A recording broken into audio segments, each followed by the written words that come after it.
Mr. Speaker, there's only one party that's crashed the economy, and they're sitting there. And I noticed this, Mr. Speaker. I noticed this.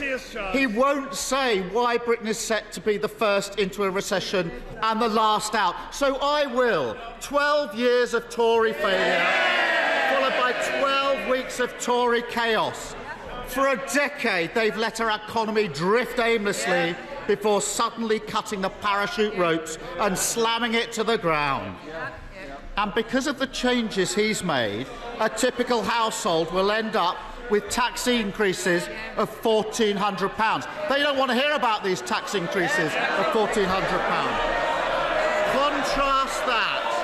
Contrast that to a super wealthy non-dom living here but holding their income overseas. How much more? Order.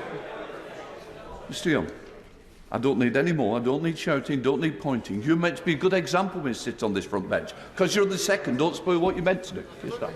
Mr. Speaker, I don't think they want to hear this. Because of the changes he's made, a typical household will end up paying tax increases of £1,400. Contrast that to a super wealthy non-dom living here but holding their income overseas. How much more has he asked them to pay? Just order. As I said to the Prime Minister, I said to the Leader of the Opposition, I'm going to get through this list. I need you both to help me and think of other members. Come on. Well, Mr. Speaker, Labour had 13 years to address this issue and did nothing. Nothing. It was the Conservative government that took action and tightened the rules. But the problem with his idea is that it would end up costing Britain money. Not my words, the words of the former Labour Shadow Chancellor.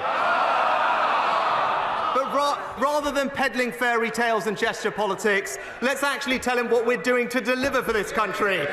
A record increase in the national living wage, protecting millions from energy bills, protecting the pensioners' triple lock. That's what we're doing for this country.